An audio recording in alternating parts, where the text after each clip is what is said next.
just wait for that to connect. YouTube is doing something. It says it's excellent connection. Excellent. Yeah, it's good to know. Got it. It's up. Okay, right. It looks like we're connected. Looks like we're live on YouTube on a Friday night at 8 p.m. tonight. Guys, welcome to episode 100. Finally made it to 100 of A. Thompson and Other Disappointments, your weekly or twice weekly delve into the worlds of politics, comedy, and dystopia. It's been a big week in politics, or politainment, as I heard it described at a book launch that I went to on Wednesday night. It's what have we had this week? We've had hot, record-breaking, terrifyingly hot weather at the beginning of the week. Then we had the leadership contest, which reached its final two, or nadir, if you're of my political persuasion. And joining me tonight to chat shit, drink beer for this 100th episode, sexy, spectacular. Disclaimer, it may not be spectacular and absolutely zero sex will take place tonight.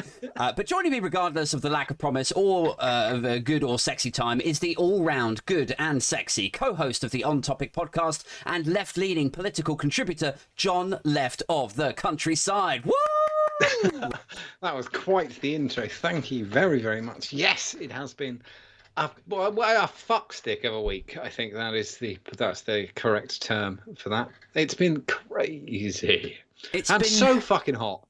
I don't know what the hell that's about. It's insane.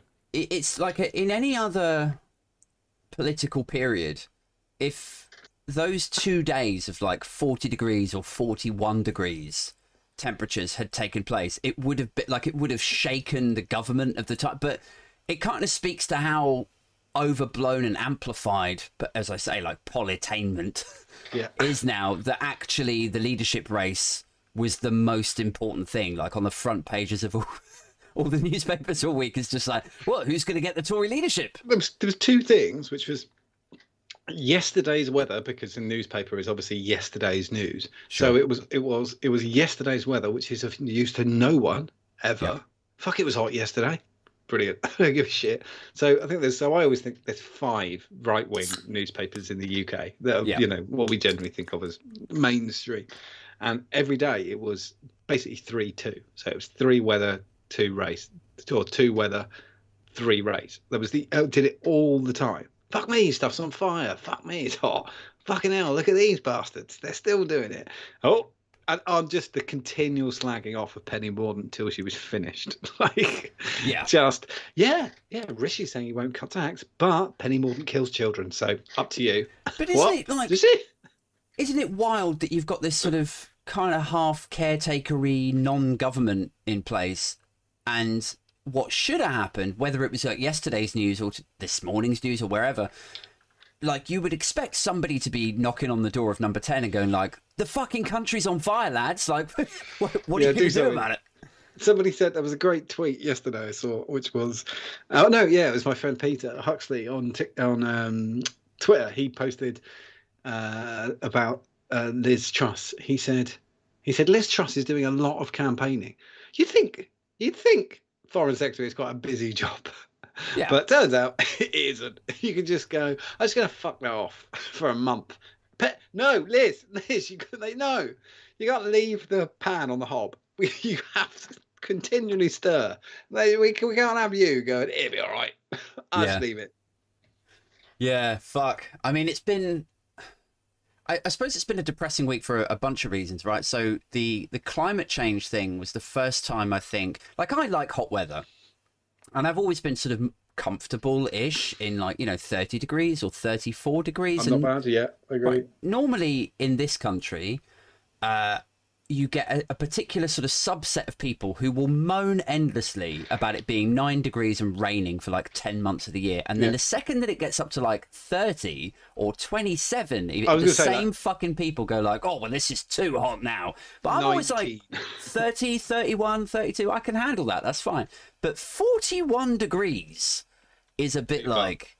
And no respite either, because in the evening it was like... Somebody's gone, you had a lot of sun today. Do you fancy some humidity? No, no, no, no, no, no, no, no, no, no, we don't. Well, it's 110. Is it?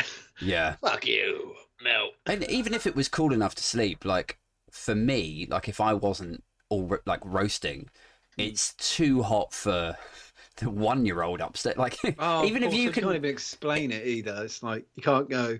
You're going to go. It'll be all right. It'll be over soon. Yeah. What? Yeah. That's terrible.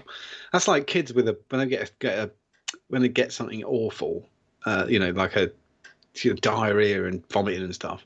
Yeah. It's all right for us because we can go out. It won't last very long. But 1-year-old doesn't have any idea what's going on. The world flipped yesterday, and now I just shit water and throw up immediately. I'm not up for this. It is rubbish. They're like, am I going to be okay? Am I going to die? It's like, you're going to be fine. It's just measles. Like you'll be fine in like a week. Probably. The other thing, did you? I don't know. It's like locally. I do have it. It's maybe the Britishness of me. But I do think, some people go, it's hot, very hot. Yeah. Clothes are less important than we realise. There was a guy parked outside ours the other day, and I'm quite a middle-class fart, I will admit that. And I was coming in from work and put the keys in the door, and he got out of his car in his pants. And I thought, that's too far. We're all a bit warm. If you're climbing in your car in your underpants, you've gone wrong. Well, you've gone wrong. Get out. And the worst thing was the label was sticking out the back. That made it worse. Is that the worst thing, really? I mean, the whole thing was a bad picture. It was no swimsuit model, was this chap. Right. Like, just to they be never wearing are they? I know exactly. Yeah, I was so like, after a day at work in the heat, and you come back like, I'm gonna die. Put some clothes on, pants boy. It really just did me in. Yeah.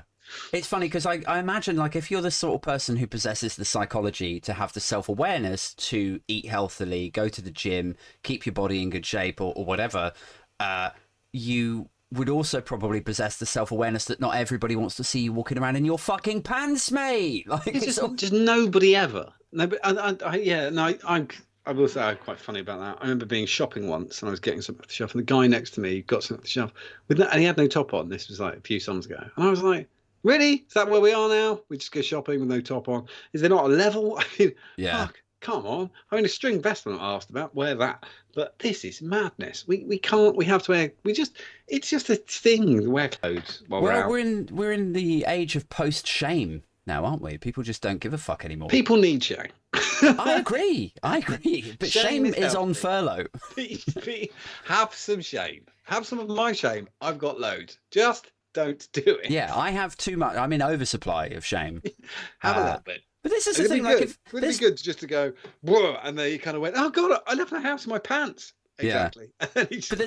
But there's been times where it's been like a hot day, like, a 29-degree day, and me, the missus, and at that time just our son went to the fairground, and I thought, you know what? I might, like, uncharacteristically, I might take my t-shirt off. And I'm not like a big bloke. I wouldn't class myself in, that group of people who, if I take my t-shirt off, then it's hideous underneath. But I am self-conscious enough to be like, does anyone, like, is this going to be upsetting for anyone? And within 5 minutes of taking it off, me and the missus, like, looked at each other. She was like, do you want to walk around with your t-shirt on? Like, it was a turn off. I was like, not really. I'm immediately regretting actually taking. I think I could have put it back on. She's like, yeah, good. There's a very specific look to get from your wife or your other half sometimes, where you're like, oh, it's that bad. Yeah, it's like it didn't fit. Like I was sort of method acting for a role that I hadn't quite, nailed yet. She's like, I don't think you're one of those guys, are you? I'm like, no, not pulling it off. When I'd got lockdown hair, because I just wouldn't cut my haircut. I was like, went 4 months without a haircut, and it was getting kind of crazy. My wife got indignant about it. Like, really, she just was like, I don't want to look at you anymore because it's actually making me angry. I was like, it was too scruffy? Yeah. Too windswept? Too gruff? It didn't help because Is she out of her mind, John? Just because I don't give a fuck. It's worse just because it's me. And she's like, I know you don't give a fuck. But that isn't helping the situation. And I'm like, but look at it. It is huge. Yeah. She's like, why are you still putting product in it? It's funnier. Yeah. It's like, Well, you can style it. You can make it look neat, can't you? I suppose at some point, if you grow it out, you've got to sort of get the back bit cut. Because I don't know if you're the same. It does go mullety. You get sort of the tufties start poking out. We should really talk about the news. Let's get on to this this leadership race. So here's my little take, and then I'll pass over to you. Go. In the last couple of days, I've noticed that Team Truss, Team Sunak, arguing between them. Tories are 14 points behind in the polls. Everyone's looking on, though, at Team Truss, Team Sunak, bickering, arguing, attacking each other, getting defensive. But I feel like, because they're 14 points behind, I feel like everyone else is looking at them and going like, yeah, I mean, we hate both of you. like who cares who wins out of this argument? Which are like, who's best out of you? Like, it's like picking your favourite derailment or something like. You feel like you're like a teacher at lunchtime and two of the biggest dickheads are about to have a fight. And one of the teachers goes, wait, and you put your arm out and go, no, don't stop them. Just let's see. Let them punish each other. If one kills the other one, we've only got one to deal with. Yeah. Let them do the worst bit. Who isn't stopping them? In the Tory HQ, like whoever the big bad boys are in Tory world, they must be like, we can't win if they keep fucking having a go at each other. Who's the biggest dickhead? They were both in the cabinet. We can't win. It's madness. Yeah. No, this is when you fucked that up. Going like they're both fuck off. They're both sort of ferociously unpopular in each other's. So as I understand it, happy to be corrected, but as I understand it, Sunak is sort of more popular with MPs. Yes. Truss is more popular with the members. Now the MPs have had their say, so it will now go out to the members. Ergo, Truss is probably odds on, even with like odds checkers and shit, right? To become PM. So it's kind of, to me, it feels like game, set and match in her. So you'd think somebody at CCHQ would tap Sunak on the shoulder and go, "Look, mate, fucking rein it in." Yeah. And you might still get a cabinet role, but if he's you got keep no up this chance, shit, he's fucked. Somebody said yesterday. They said he's got two choices, hasn't he? He's got a by-election or the or the fucking job hunt. Yeah. And he isn't going to a by-election because he's already lost. To lose to Liz Truss, I honestly think if you were playing Tiddlywinks and you lost to Liz Truss, I think you would be angry at yourself. Oh, you would maul yourself. Yeah. I think you'd be like, some of your mates would go, "No, it's not." And you go, "Don't. I don't want to talk about it. Fuck off." So to lose this, he's finished. Like, it's fucked. What's Sunak doing? He's lost to Liz Truss. Like, it's pointless. By-election just be terrible. He'd do it'd just be fucking dreadful. Yeah, and like now that you mention it, it's kind of funny, like darkly funny. It is really good. Like, imagine you're Rishi Sunak and you've done everything right. You've hit every fucking milestone, every rite of passage in your mind. Yeah, like you've been introduced to the correct people. You went to the right school. You went to fucking Stanford. Then you came back. You became an MP. And like at every single checkpoint, you've done what people told you would get you into number 10 as PM. And then at the last hurdle, like you made it down to the last two, and then someone taps you on the shoulder and goes like, "Yeah, Truss is actually going to be prime minister." You turn around, you'd be like, "This fucking idiot! Are you out of your mind?" Yeah, everything about it as well. Okay, it's like what the fuck? I'm a fucking minority as well, and it's like, yeah, I know, he's shit. I'm not saying it's good, but I'm just saying it's gonna happen.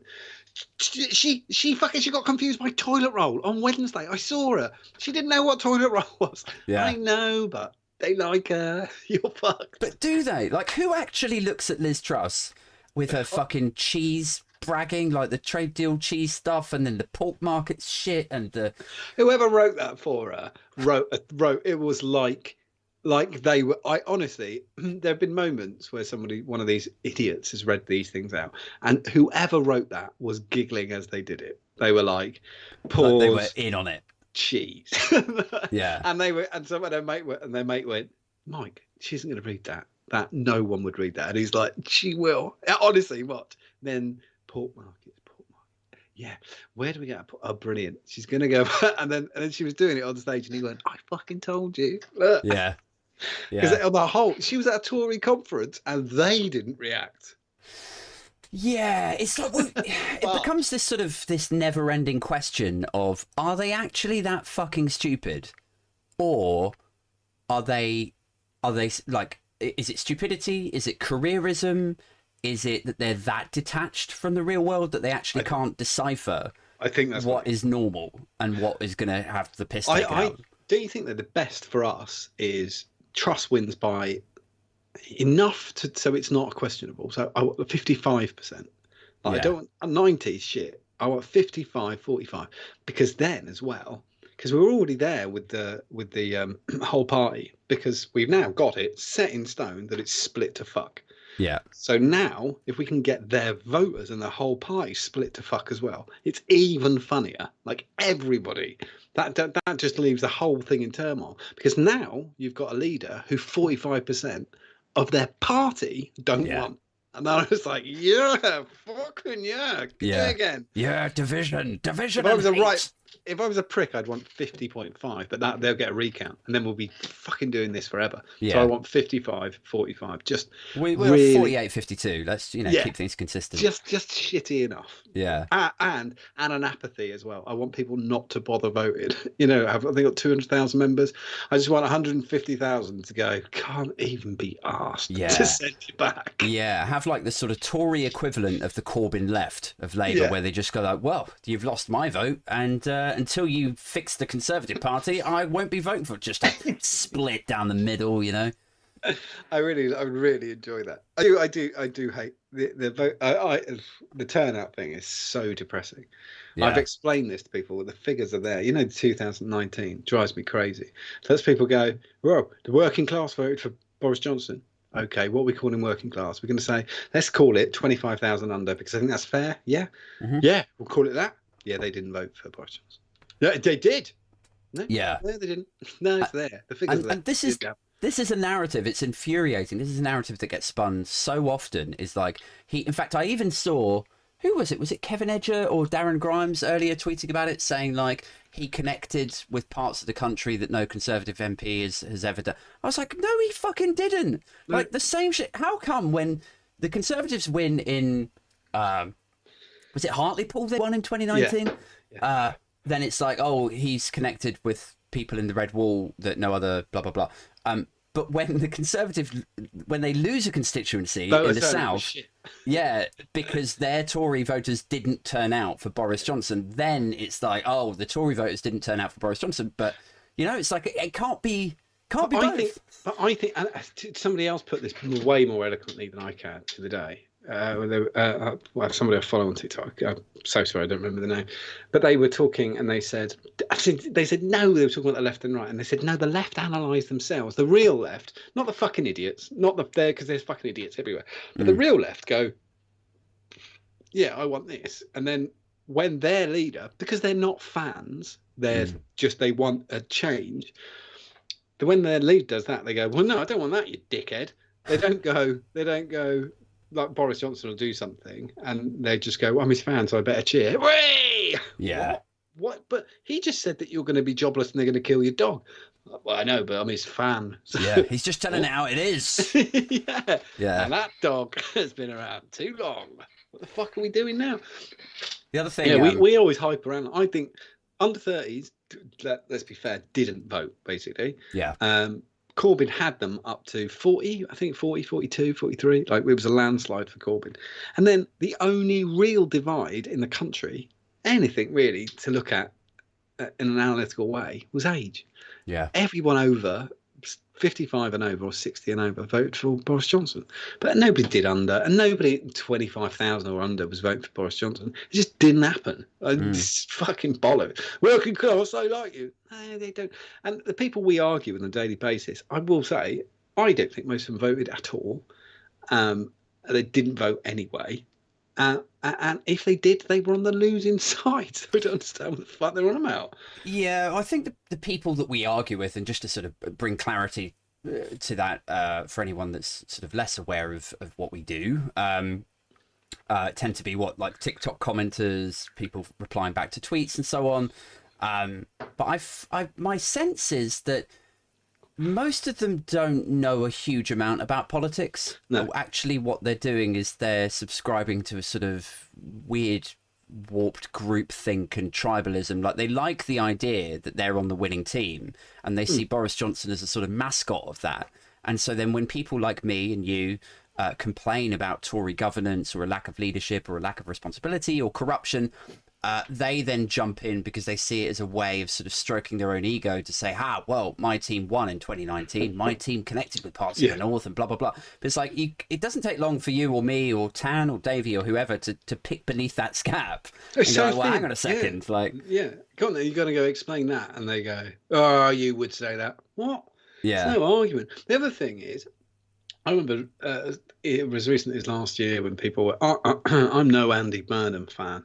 And someone was saying, like, what we need is a new leader, Andy Burnham. I was like, if you put Andy Burnham on the Labour thing, I am drawing the best, most detailed dick pic I can on my polling card. Like, I am not ticking that box because his voting record is ridiculous. He's just anything is popularism. Here's a question. It's like big old dick is what you're getting for that. But what, like, I mean, if Andy Burnham became Labour leader and then there were a general election, and let's say Boris Johnson was still Prime Minister, Boris Johnson's Tories or Andy Burnham's Labour, or would you go like Lib Dem, or would you tactically vote? I'd be so tempted to straw the dick. I have to admit, I'd be so tempted just to give it. I really want to make the poll person laugh as well. So really go for it. Like Andy Burnham riding a dick. That's ridiculous to me. He isn't anything. What's your problem with it? Because I mean, I don't know an awful lot about him. Well, if you go on, They Work For Us. Yeah. It's got a great, he has no opinion on anything. Anything at all. All his votes go one way then the other. They cancel each other out. They're basically pointless. And the other thing is, he's not an MP, so it's a ridiculous thing. The mayor of Manchester is precisely fuck all in the grand scheme of things. I felt and when he was making the headlines, he was even though I'm not a fan of this government, he was wrong. When we were talking about Manchester and shutting Manchester down, it might have been being done wrong, how the way it was done, when they got put in zone, whatever. Yeah. But that doesn't negate the fact you're wrong. I know you're, he was kind of saying, well, we're not getting any help. And I totally understand that. But death, there is no trump card to death. If you don't do this, you will die. Oh, I don't like the way you said that. What the fuck? I don't care if you don't like the way I said it, you fucking idiot. And that was my problem. And as I said, I know Andy Burnham because Andy Burnham was he was in Labour, Tony Blair, etc., etc., etc. And his vote record is not good. He's not a good MP. To some extent, I don't judge MPs or indeed mayors and former MPs on their voting record, which I know it sounds like a bit of a cop-out, right? But hear me out. See what you think of this. So I think when you, like, to me and you, we look at what the issue is, like what the bill is that's being attempted to be even passed, and we go, okay, the health and social care bill, that looks hugely problematic, and I'm not a big fan of hospital privatisation and outsourcing in the NHS. I just want them to fix it and fund it properly, etc., etc. So therefore, I would vote against that. Right, cool. You would, and I would. But what if you were part of the Labour Party and the Prime Minister of the Labour Party at that point, for whatever reason, whips everyone to vote for it? I know it's quite a far-fetched example, but like whip culture. I agree, but then we end up with back. But then I want an MP, in my humblest of opinions, is supposed to vote for their constituents. They are the voice of their constituent. So as soon as anything personal comes into it, they're not right. If the party, the constituents come above everything, the leader, everything, they have to. Our local MP, when we lived in Suffolk Coastal, Therese Coffey, who people now know as the sort of walking couch, who's the thing, she's a homophobic, racist, horrible woman. She voted against gay marriage, which was a walk-through bill, right? It was definitely going to win. There was no way it wasn't going to win. It was ridiculous. It was like a 98%. Some people absconded or whatnot. Whatever, didn't vote. But she did. She voted against it. She was one of two. but you're voting for us, and so you make us look like we're backwards or something. That's an awful thing to do. Is to say my constituents are actually homophobic fuckwits. So based on that, I've got to go through this door. Well, that's ridiculous. So if that was a Labour leader, I wouldn't care. I don't care if you're a Catholic and you did that and you went through the no more abortions door. You're done. Because I don't care which way you're whipped. I want to see you. I don't care if they're holding you and trying to throw you through the door. Yeah. I want to see you grabbing on to chairs. So I agree, and I think they should vote with their conscience and in the interest of their constituents. I just can't bring myself to judge MPs too harshly right now where whip culture is. I think you should remove whip culture or drastically overhaul it. But many people don't even understand it. It's ridiculous. There's been a few occasions where I've talked with people and they've sort of chastised and lambasted politicians for voting through things. And I'm like, well, put yourself in the shoes of the politician. They've got this, 80k salary coming in, but they're the breadwinner. That pays their mortgage. And they're told, if you don't fucking vote this shit through, that our donors want us to put in for their interest. If you don't do this, the party's going to be out by 500 grand funding or something. So we're all fucked, and you'll get deselected. But it's like no business. It's like, because it's not a business, but it's like no business, is it? If they said you worked at a factory and they said we're going to do a vote whether there should be a raise, right? And the boss comes to see you and goes, "Hey, listen, you got to vote no," and you go, "Right," and they go, "I'll give you sweetener, 5 grand," and you go, "Okay. So you're going to give me 5 grand if I vote no?"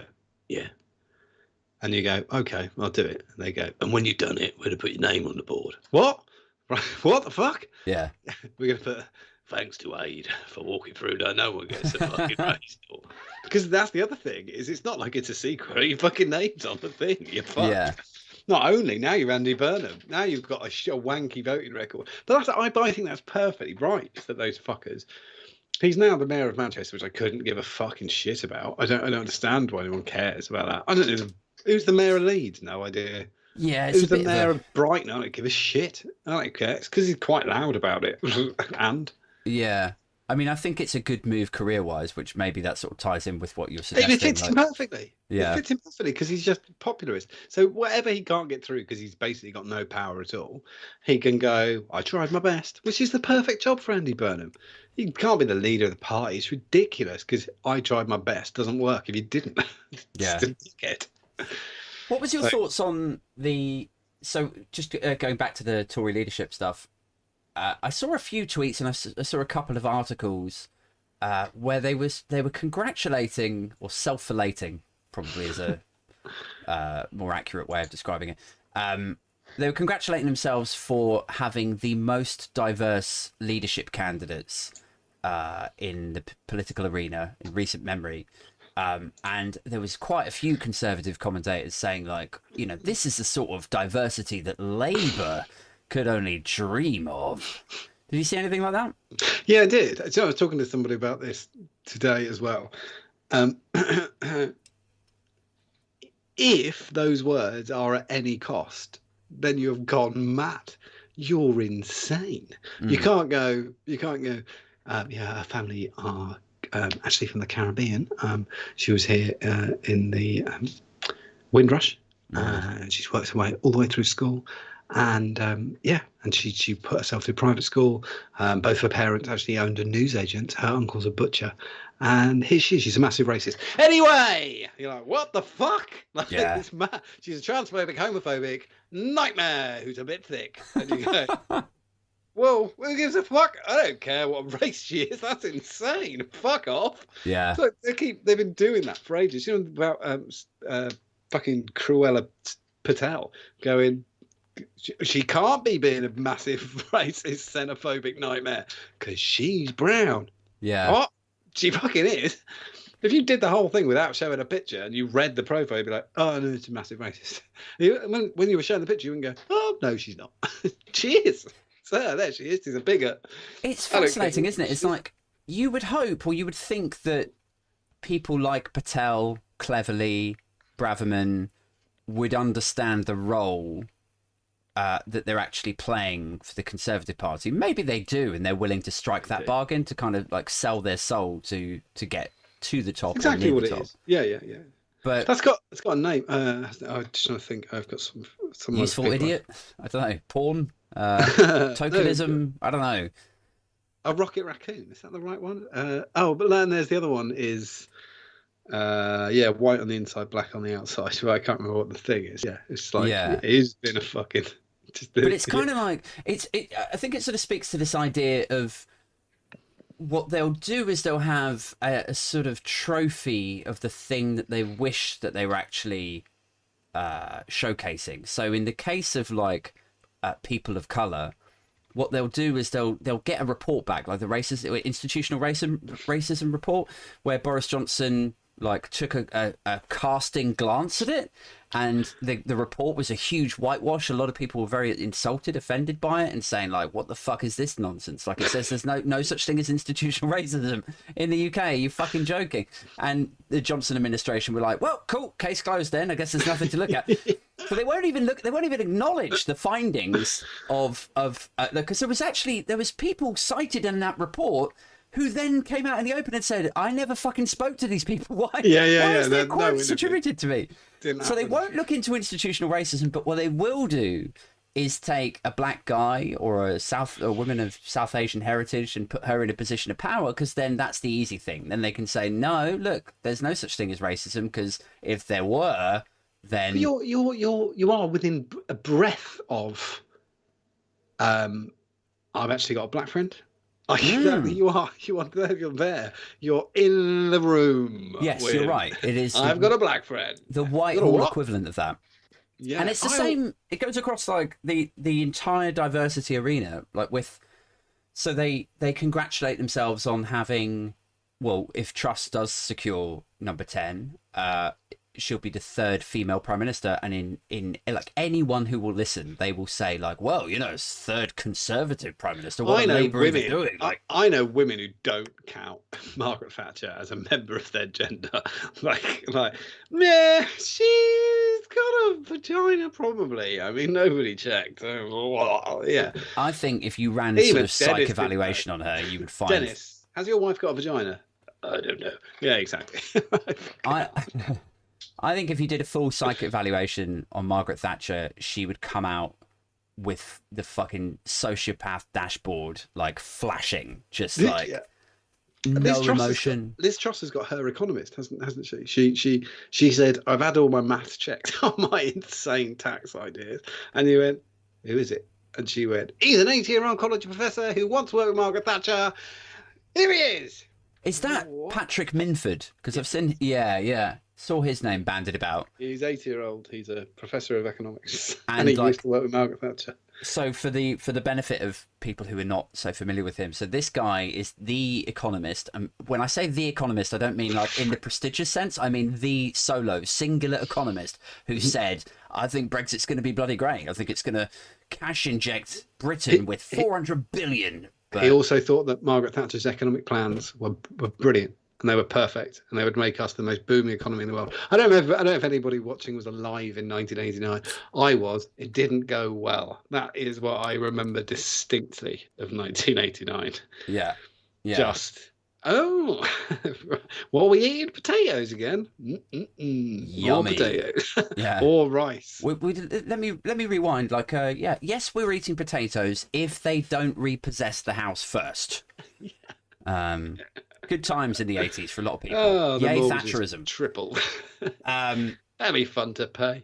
I will say this, though, for the Tories. I can't remember if I posted a TikTok about this. I was thinking about doing it, but then I was worried I might get a strike for doing it. But when they say Tories have diversity that Labour can only dream of, I kind of agree on the basis that, like, Labour talk the talk in terms of, like, institutional racism this, or like refugees welcome that. But honestly, have they ever put a woman who is so severely cognitively inhibited into the final two of their leadership race? We're not allowed to say that anymore, because brilliantly our friend Lu had said, like, there's this thing because it was like, he was like, he made a great video yesterday, which was "Don't walk into the trap" by Right. mocking Liz Truss being an idiot, Right. because that's the one they want you to walk into, and it's like, This is interesting. Okay. What do you mean, like calling her a sort of bumbling fool? if you call her a dumbass, Right. that's exactly what they want you to do, because that's how she's fallen upwards effectively, because she's kind of, but I said I don't think that's what it is. The same with Boris Johnson. There's a couple of beautiful moments in him getting the premiership where it goes wrong, where he can't check his lines, he doesn't know his lines, and so he has to make stuff up on the spot. But he remembers the outline.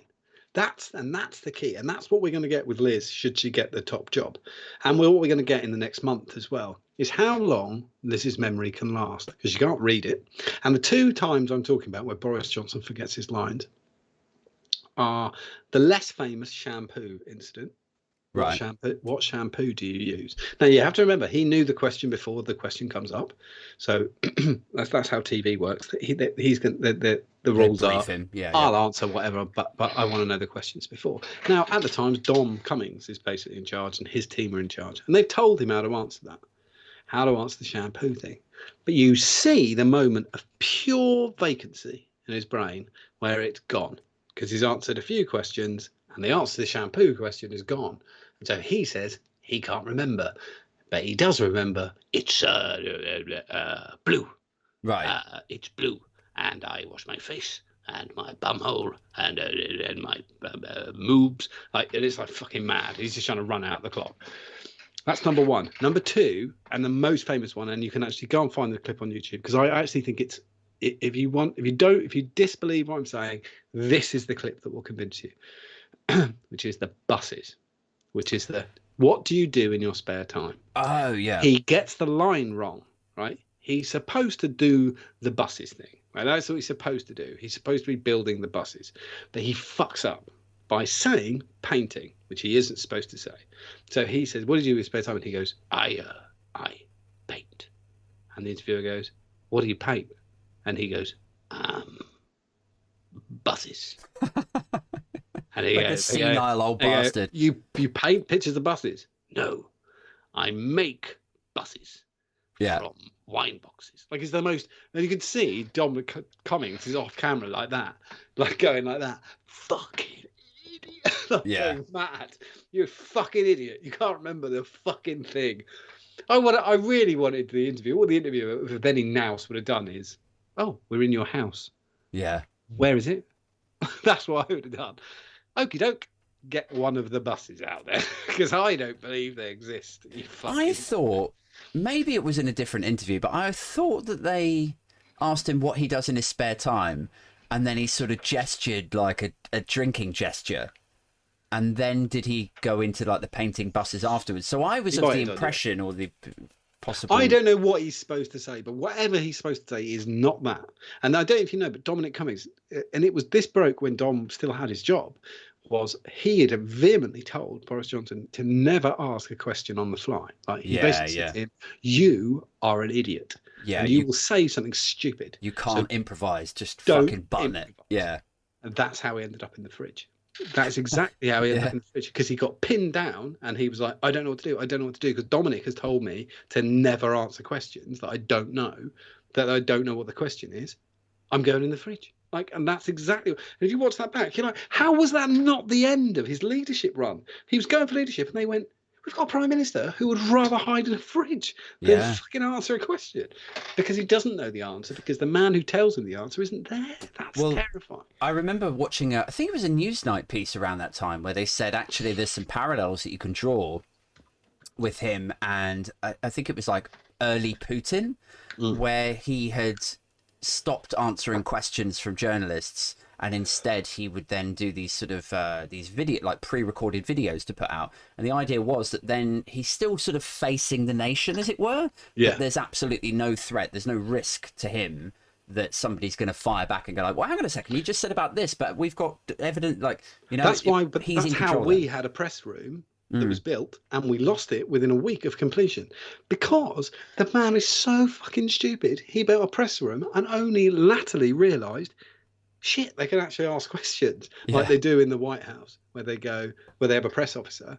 He realised the press officer was going to be there, and the Tory party were like, oh, fucking hell, they're going to ask bloody questions, aren't they? And then they were like, well, having that, fucking hell, burn it. They built it and got rid of it in a week. And they were like, why do we need it anymore? It's very naff press rooms. We don't do that. It's like you can imagine one of the, like a junior aide or something, going like, what, like, why did we get rid of the press room? And then somebody else going like, well, so Johnson really likes big, bold, like show busy kind of rooms and stuff. But he really, really likes not being scrutinised. So yeah, there's a great to the press room.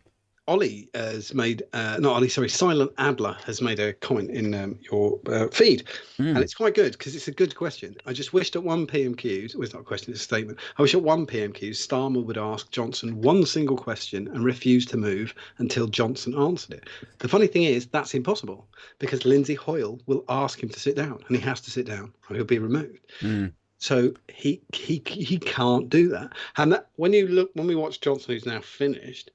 The one thing he did know is he does know the rules of Parliament back to front. Starmer even once said on his last question, how many did they get? 4 or 5? I can't remember. On his last one, he said, I better get on to this question now because this is the one that Mr. Johnson likes to grandstand on. He'll give you stupid answers for 1, 2, and 3. Yeah. But he knows that I can't stand up again. So he's already written this piece. So, Prime Minister, knock yourself out, which is exactly, and it was like, and the funny thing was, I thought it was a really brilliant move to anybody who didn't sort of understand how PMQs worked. It was a great move of, fuck you fucking idiot. You're going to say bollocks, because Hoyle never drags him back to the question. I don't think Hoyle's a very good speaker. Never gets him to ask the question, was fucks about with fastest vaccinations and bollocks. And then he grandstands the last one. But it was brilliant to watch somebody called out and go, and that kind of, hey, one trick pony, your trick's coming up. You ready? And do it. Yeah, and it's interesting. So that example is great, and what Silent Adel was saying in the chat there. But like both of these things together, to me, fuel this idea that actually Parliament, in its current like model, is completely unfit for purpose. Like it needs a drastic overhaul. Like if you've ever watched select committee hearings where they actually have Boris Johnson sat in the hot seat and they just fucking grill him, they just maul him, and he's forced to actually answer questions. They'll say shit like, why did you tell us on the 12th of July that you were not at this event and you had never spoken to this person before, when actually it's subsequently like, why was that a lie, or did you not remember? Like they really, it's like a lawyer, well, I suppose a lot of them probably are lawyers, but that's the sort of interrogation, scrutiny, holding the Prime Minister to account that we need more of.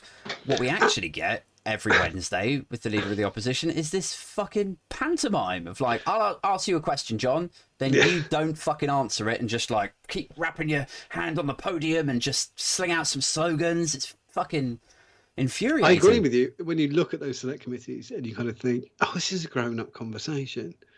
You have to shut the fuck up. Yeah, someone has to put their point across. You have to answer it. There can't be a slide to decide. And then as you say, normal business is, oh, where's the guy with the velvet?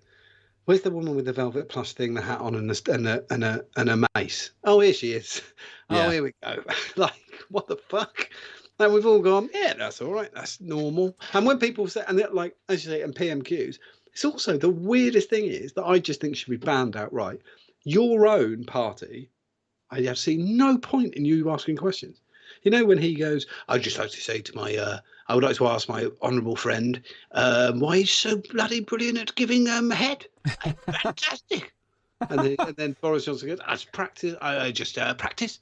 Thank you for the compliment. And they, what the fuck are we doing? Yeah. Shut the fuck up. There's no point in anybody but the opposing parties asking questions. Your own ask him in the fucking cigarette room. Yeah. Go, you are brilliant at blowjobs. How are you doing that? Or like, what about the other, like where they say, I just wonder if the Prime Minister could join me in saying thank you to the Devon volunteers blah, blah, blah. It's just like, nobody cares about your fucking volunteers. Sit the fuck down, you old bastards. Who last week raised £3.67 with a coffee sale. It's like, I'm sure they're sweet. I'm sure they're lovely old men and women who volunteer. And I'm glad it gives them meaning, because God knows we need some sort of distraction. But Wouldn't it be Christ great? alive, we're heading into the 1970s fucking inflation. We're heading cost of living I'd like it crisis. to go back to Lindsay Hoyle with a fag on, like, when he's doing that, and he goes, just listen, shut the fuck up, sit down, nobody cares about your coffee sale, sit down, you lazy I'd love twat. it if just once it pans back over to Lindsay Hoyle, whilst Johnson's dodging the question and bombasting and banging his, it just pans back over to Lindsay Hoyle and he's not even giving a face, he's just doing a bong, just like are you going to intervene? Fuck off, I'm busy. That was such a great bong impression as well. That was a really good 3 minutes. I mean, I've been practicing, so it's no big deal. I was going to say, Ollie made a really good point in the comments on YouTube, where he just said the buses line was to mess up the Google searches. Oh yes, thank you, Ollie. So that is exactly what it was. But he was supposed to be. So he was always supposed to be making buses, but he forgets that he's making buses, but remembers the painting because he's told he's doing that. But the first line, he was meant to just go, "I make buses." Right, that was what he was supposed to do. But he fucks up and says painting, and then goes, "Oh fuck, I've got to say buses. Shit, I make buses," because you can't paint buses, you fucking maniac. Yeah. Well done. Thank you for that, Ollie. You're quite right. That is exactly why it was buses, to fuck up the Google search. I remember that because I remember thinking, I don't think that will work. I don't think 3 days it worked. Yeah, but see, it wouldn't. I don't think it would hang in there because there's just too many people. Like the £350 million bus lie, or misrepresentation is a generous interpretation of what it was. That is such a major moment in British political history that But even now. Let's go. We can do it live. Yeah. Well, if you type in Boris Johnson buses. Yeah, Boris bus. The first result that's going to come up is the Brexit one. I think you're right. But if I I'm going to pluralise it though. If I go Boris Johnson buses instead, so I'm just going to go Boris Johnson. I should really have a live browser buses thing here, shouldn't I? First one comes up with him doing buses. The video with making buses. Yes, Boris Johnson Really? says he makes models of buses to relax. Well, don't I feel like a fucking dick? Yeah, and let's see if we just take the last bit off, and so it's not a plural anymore. And I think he'll be.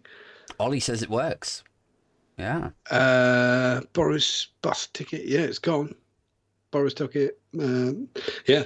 I feel like a colossal bellend. It worked. Yeah, that's why. That's the thing with Cummings, is that I fucking hate that bloke. But Johnson minus Cummings doesn't work at all, and I think that's been proven time and time again. He's a genius of manipulation, Dominic Cummings, and I think it's ludicrous to pretend he isn't. And he tried his absolute best to make sure no one knew his name. He was basically a ghost. Not like Alistair Darling. We're talking about a new generation of spin doctor who literally controlled. You mean Alistair Campbell? Alistair Campbell, sorry. Yeah. Literally controlled somebody to become the prime minister. Just like it was. Because I've said this to you before. I think if somebody challenged me to sell something that I thought was shit, I'd do it just to show I could.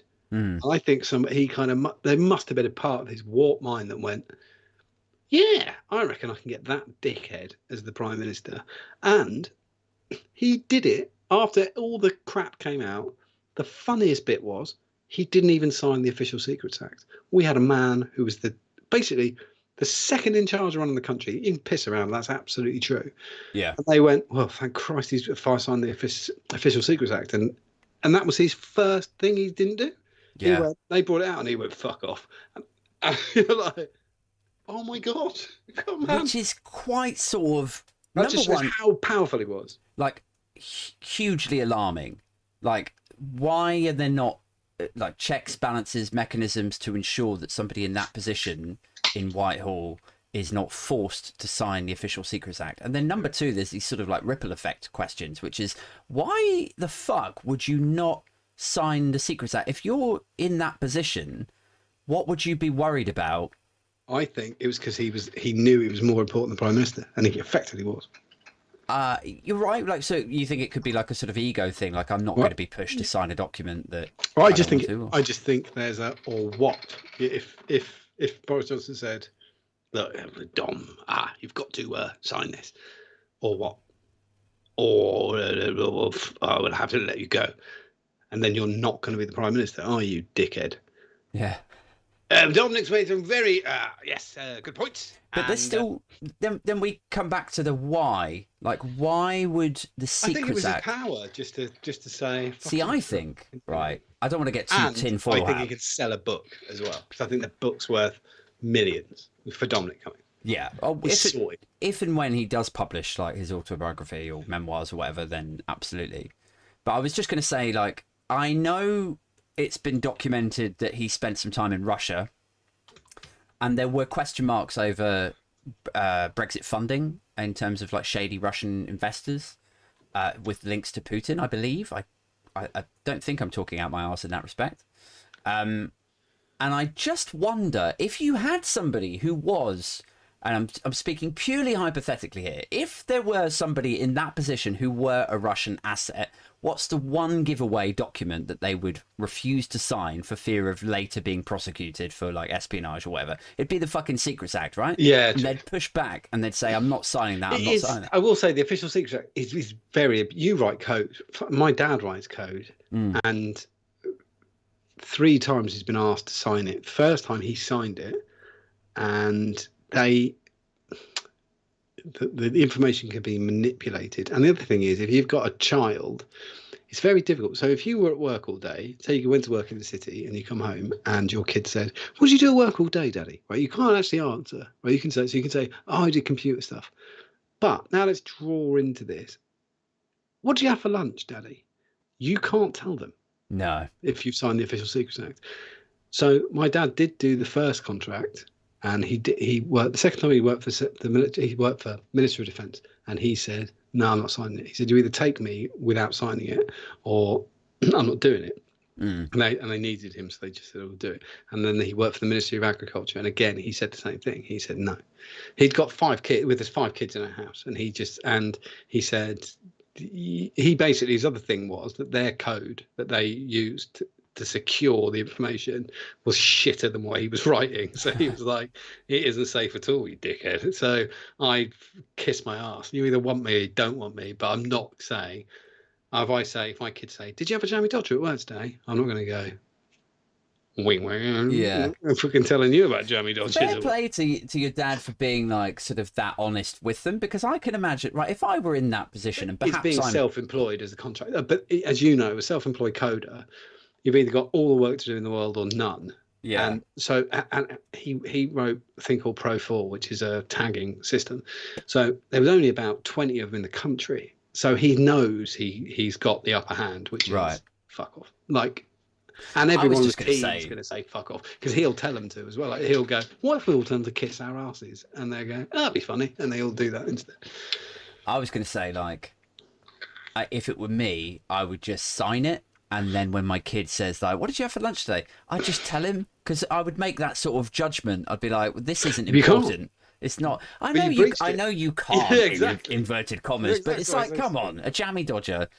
My dad got pissed off because he got stopped by a military police officer coming off a base, and stopped him. And the guy stopped him, and the dad had show ID, and the guy went back into his little room, and he came back and he said, "Oh, Mr. Left of the Countryside, are you going back to Felixstowe today to see your 5 kids and your wife?" And my dad was like, "So if I'm some fucking dickhead, fucking gatehouse can check everything about me by doing this, fuck off." Like, and it was just like, that was the end of it for him. Like, "I'm never doing this ever again. Fuck you." That was what the whole thing was. That's why it leaked like shit. It's pointless. Yeah. Unless they pay you a shit ton of money, but I don't think they would. It's public sector, right? Do they pay danger money?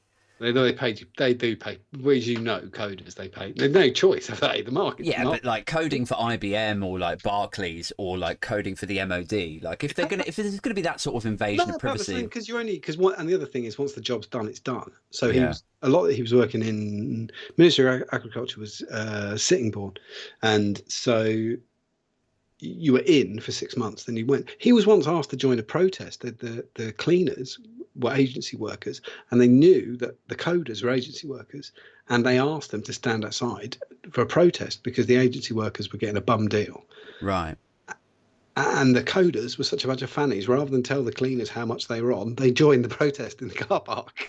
They're like, yeah, we're going to get the shit kicked out of us by 30 housewives from Kent. So, yeah, give me one of those placards. Fuck you. Christ. And then afterwards said to their boss, we didn't mean it. We're just Yeah. getting involved in a company dispute, so fuck you. I'm just trying to drag it back to what we were talking about. Yes. How long so when is the leadership? When it's over, September, isn't it? Yeah, September. So now we basically have 4 weeks or 5 weeks of they're ripping each other to shreds. Yeah, Liz Truss and Rishi Sunak going like some sort of really shit Westminster rap battle, weeks on end. Well, Rishi said this in 1997, and then, well, Liz Truss used to say this, but now she says it's just, oh god, it's insufferable. Like the only thing that's quite amusing about it is that they both sincerely think that they have sort of like, you know, avid followers, but actually they have, like in Liz Truss's case, they have people who think that she's going to be good for them. So it's a very like Tory, like this is best for me, you know. Yeah, I don't think anyone's going to be a fan, but I think anyone's going to be a fan of either one. No one's going. Well, neither one of them have any like charisma, leadership, vision. They're completely, they're fucking mannequins who have been ground down and sculpted to be the perfect representation, Westminster-wise, of the meetings, like the needs of the people who they've had meetings with. So in Liz Truss's case, that's like the ERG. They've said, will you do this? Will you do that? Will you stand up for Brexit? You won't water it down, will you? Okay, cool. And you'll wave a flag around, will you? Okay, great, cool. And in Sunak's case, you know, it'll be sticking like to true economics, I suppose, in his eyes. Like his argument is he's going to be the right winger, isn't he, of the whole thing. They I saw a great question on TikTok the other day. Someone had put a compilation together of Rishi Sunak's short trousers, and they were like, and they asked the honest question, which I quite liked actually, because I get that you'd be like, what the fuck, and they went, why the fuck are his trousers so small? Like he's not a tall guy either. That was what it was. So they did 20 pictures of him wearing weirdly short trousers, and everyone was trying to guess what. And I said, "Do you don't know why he's got short trousers?" And no, well, because so he doesn't look short. Oh. And they were like, "What?" And I was like, because a short man can't possibly wear his short trousers. Yeah. Right? So he must be too tall for the trousers. That's got to be what it is. But it isn't. But the optical illusion fails as soon as you know he isn't. He's about 5 foot. I actually think he's 5'4". My guess is 5'4". Well, he publicly Should we Google it? Yeah, I'll Google it. He says he's 5'6", but the 5'6" fails because there's a heel on his shoe, and he's definitely wearing what they call those wedges that you put in the back of your shoe, because you can see there's a gap between his ankle and his shoe, which is just unlike any other shoe. Right. He's wearing lifts. That's what I was after. He's got lifts and Cuban heels, and so I think it's got to give him 1.5 inches. And so I think he's 5'4". It says here in the Indy 100 publication, that's my source for this, 5'6". Yeah, that's what he says, but he isn't 5'6". No, I think he's 5'4". But yeah, but that's hence the short trousers. Yeah, yeah, that's he is interesting. It's sort of there's a sort of Prince vibe to this, isn't there? Because he was quite a short chap, and he used to wear platforms and stand on like raised surfaces to make himself look a bit taller. And yeah, it's one of those things that you kind of think, oh, weirdly, it only becomes problematic when it's short man syndrome and somebody's furious about it, because you might as well be angry about it raining. It's fairly fucking pointless. It's not going to change anything. He's a fairly at 5'4", he's a fairly short man. He's certainly not telling the truth at 5'6". Why don't his trousers fit? He's a very rich man, so he must be buying trousers on purpose that don't fit. So why would you do that? Because from a distance, he can't possibly be wearing trousers that are too small. It must be that he's too tall for the trousers. That has to be what it is. And I quite like dropping it as a fact, going to people, he's like, whatever. Even if you say he's 5'6", they're like, no, he's not. Yeah. He really is. Like it's very clear. Well, how tall is his? Let's have a look at how tall his wife is. They've worked out to a brilliant thing where somebody proved he was 4'9" the other week. It was very funny. They'd used like maths and trigonometry, and they were like, well, if a brick is 3 inches tall, then there's that many bricks, then he's 4'9". I've just seen another thing here that says he's 5'8". Bollocks. His height is obviously something of a myth. Oh right, okay. She is 5'4". So this should be quite easy. Let's just do Rishi Sunak with wife. So he appears to be taller than her. But if she's in 5'4", and then but if she hasn't got lifts and Cuban heels, then I think it's like 2 inches on top. I think it's really sad. Who cares? Did you know Keir Starmer's short as well? Is he? I think How short? Because I'm 5'8". I think he's shorter than you. Is he? He doesn't come off as short. He's sort of No, let's do it live. Keir Starmer height. He doesn't care though, because his life isn't around wearing tiny suits. He doesn't care, which I completely agree. Nobody notices or gives a shit. One of my mates is 5'1". He used to be a jockey. Who gives a fuck? Yeah. I picked him up a few times. This is why, like, I was always sort of surprised by people like Tom Cruise or Prince using platforms and then like raised surfaces and stuff to appear to be taller, because it's like, in Prince's case, it's like, but you're Prince. Like, nobody fucking gives a fuck. Everyone knows you're short already, and you're basically fucking sex embodied. Like, people, no woman on the planet cares that you're a little bit short, because you are. No woman's going to get. I guess I'm going to get knobbed by Prince, and then open the door and go fuck off. He's well short. He's 5 foot. Keir Starmer is 5'8", so you're the same height as Keir, according to that thing. Apparently, that is the UK average, which is what I tell myself every single morning. Perfect height. Yes. I just thought, since I've last been on your show, I now have my own podcast that I'm now going to liberally advertise. Oh, I was going to give you a little shout out towards the end. Before we do that, though, let's go more news. That's fine. I was just going to say I've got a few, because we've been chatting for an hour now, John. But I've got these quick fire questions that I want to throw at you, and then we shall wrap up. And and these beautiful people on the live stream can get back to their lives. So here we go. Are you ready? Yes. All right. Here we go. 3, 2, 1. What's on your playlist right now? What, on my phone? Yeah.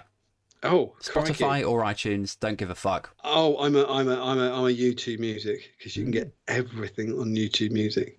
Oh, I was playing it when we started, right? Which was Leo Sayer, "The Show Must Go On," right? Which is, you have to listen to the track. It's amazing. Leo Sayer singing live in Brighton. Oh right, it's not a cover of Queen? No. Okay. Yeah, he wrote it. It's amazing. But what's brilliant is it's the first time he's ever sung it, and he announces it, and a woman in the audience goes, "Woohoo!" And he goes, she's heard it before. Well, she hasn't. Which just makes it really funny. Okay, cool. Leo Sayer, "The Show Must Go On." I'll check it out. Who's your least favourite singer?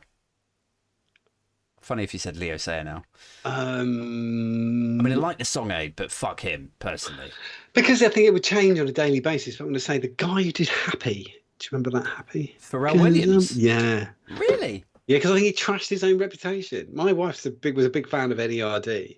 Yeah. And then he did that shit. I just think it's the worst shit ever. It's very commercial. So awful. Yeah. It's such a piece of shit. It really He did sort of move from, I don't know, like, I suppose it would be the equivalent of, like, going from being in Nirvana to doing a fucking Coca-Cola do you know what? I think advert. I've thrown it away, because I know I'm gonna take it back.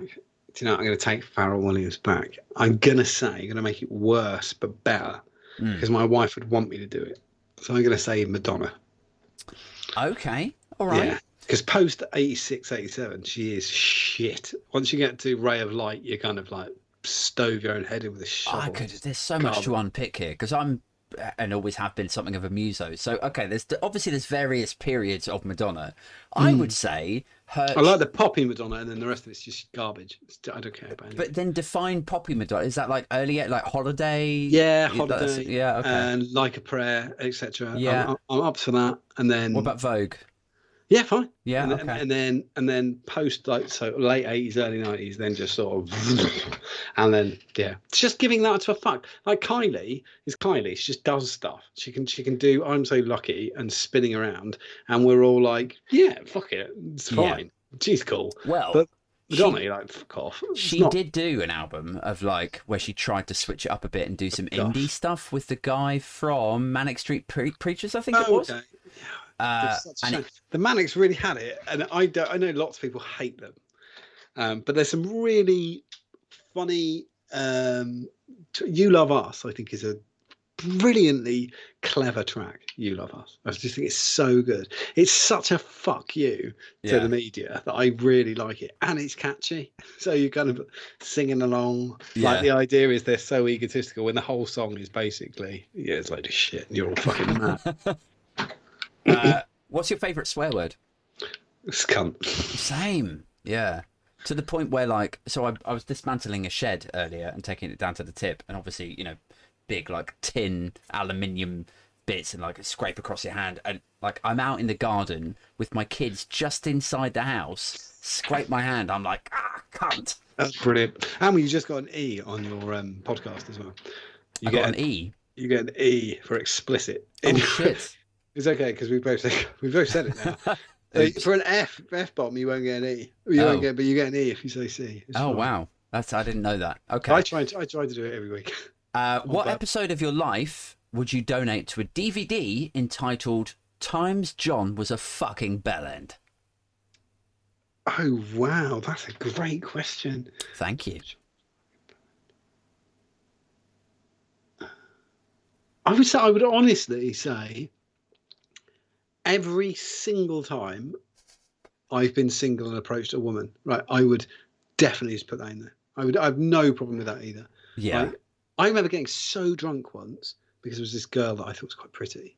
And I'm just like, though I don't really have any shame, I don't really care. Like you, I'm quite happy I walk on a stage and when somebody kind of goes, my worst nightmare is a microphone. I always think, not in a million years. I don't mind that at all. Yeah. But me being single and approaching a woman is just a nightmare. She was so I thought oh, she looks really funny and she looks really pretty, I should go over and say something. I didn't do that. But instead I just was like, I'll have another drink. I still don't want to. I don't want to say anything. And I got really pissed. And then my opening gambit was I just popped over. It's probably slurred. I popped over just to say, you look incredible. Right, and that was it. And then I just walked off. Like, and she did, but she was so sweet. She came over to me about 10 minutes later and she went, if you'd have said that 3 hours ago, we would be having a different conversation. But my mum's with me. She was next to me when you said that. Oh, dear. And I've got to go. She said, that was so sweet of you to do that. And I was like, yeah, fair enough. Yeah. I wasn't even old enough for that to be not shameful. I was like 22 or something like that. It's kind of, I suppose like once the mum has heard you. Oh, you're done. Yeah. And I'm just not. It's that whole. I don't do that aggressive flirty thing. I think they're pretty horrible. It's like the shame pop or pre-shame kind of pops in, and it's just like, do you want to be that guy? Like I've tried a couple of times to go up to women in bars, like in my younger days. But I just can't. I think what it is, right? See if you feel the same. I suspect that you won't, but see if this is where I'm coming from.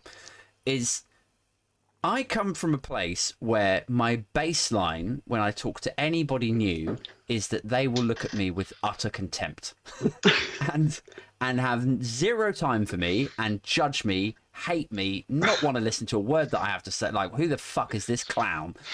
And so it's such a steep mountain to climb to get from utter contempt to, okay, all right, I'll hear him out, to, oh, I'm actually quite enjoying his story. Oh, okay, I might let him fuck me. Like, that's a huge fucking incline. I'm with you. I perceive myself when somebody has, the quickest question I can answer is if somebody said to me, who's the most annoying person in the world? Me. Like, instantly. I don't have any problem. I piss myself. When somebody kind of go, if I ever heard somebody go, John's really annoying, I think, yes, I fucking am. I annoy the shit out of myself. I'm very annoying. And the other thing is, is most of the time, I'm not obviously married with my wife now for 15 years or so, but everything I do in my life takes so much fucking explaining that I can't be asked to do it because I know the person on the receiving end will be bored shitless. If somebody said to me, "What did you do last night?" tomorrow, and I had to explain this, I wouldn't bother, right? Because it's too fucking complicated. If I went, "Oh mate, he's got a podcast, and I know how I've got a microphone set up and a camera," I think it's fucking pointless. So they went to. I was like, "Okay, not much," because I can't be asked. Yeah. But it's almost like then you feel bad that they would then ask you questions to try and sort of oh, okay, cool, yeah, how long have you known him for? It's like, exactly. You don't give a fuck and I don't give a, like, well, let's just fucking move on, shall we? Why don't you tell me the thing that you are aching to fucking tell me? Something stupid, you know, somebody goes, "Oh, what microphone have you got?" Why are we having this fucking discussion? Fuck off. So do you like microphone? No, fuck off. My wife, when somebody's telling me, because I've had conversations that are very uncomfortable with somebody's trying to get into social media and they're telling me their fucking boring shit with their 15 followers on fucking Instagram. And my wife's looking at me like, end them. Yeah. Say what you do. And I'm like, nope. I like the vision of like your wife just over the person's shoulder doing that sort of, you know, that Jack Nicholson face in Anger Management, just like, yeah, do it. Yeah, that's what I get. So we went out for some drinks with some friends once, and there was a young lady there, and she was doing that, and my wife was looking at me like, "Take her down," and I was like, "No." Like, there's no win. Like, it's stupid. And I was like, and what? What am I going to do? Give her some fucking advice? Like, I give a shit. I don't care. Yeah. Knock yourself out. It's not down to me. Okay, last question, because we'll super run out of time in a second. So what was the last question? What episode of your life would you donate to a DVD? Definitely dates. Definitely. Cool. Last question. Chinese, black, Asian. But what is your favorite race? We did this on a set before, and I know why I'm saying that. That is an amazing question. Isn't it? It's like, I know we did this before, but then I thought, do you know what? I'll just do it on the live stream. We did a feigned question once. But now it's real. Shit's gotten real. I'm not doing it. Because otherwise I'm a Tory. It's that thing of going, there's no fucking context. It's ridiculous. I don't know. Fuck off. Okay, fine. Guys, that's it. Thank you so much for jumping on the live stream tonight. This episode will now go exclusively on Patreon. For the benefit of those who don't know, I set myself a goal about 6 weeks ago to get to my first 10 Patreons to support the podcast. And the incentive for that was, like, if you jump onto onto Patreon, support the podcast at this early stage in me growing my cult, the first 10 people to jump on it would be invited to an exclusive night out. A lot of people do sort of meetups and live Q&As and all that shit. I want to do just a meetup piss up where we all meet in the same pub in London, talk shit about Tories and get a bit smashed. The first 8 of those have now gone, so there's only 2 left. So if you are interested in joining my cult or attending that exclusive event and talking shit about Tories and getting early bird access to all of the podcasts, they always go on Patreon first. Then jump on patreon.com/Aid Thompsin. After Patreon, 2 days later, they end up on Spotify and iTunes, so you can always get them free there if you're not in a position to support the podcast financially, which, let's be real, who is at this weird time in our lives? Thanks once again to my guest tonight, John Left of the Countryside. You should go and check out his podcast. It's called the On Topic Podcast, and every week they release a new episode where they've got... We're on 12. We're on 12. We're just juniors. So episode 12 already. 13's out on Monday. And each week they take a new topic, quite a broad topic, like weddings I listened to the other day, or sitcoms. And we niche it down. Yeah, they pull it apart. You roast it a little bit. That's it. And I really love it. You guys should go and check it out. So go look for the On Topic podcast on your podcast provider.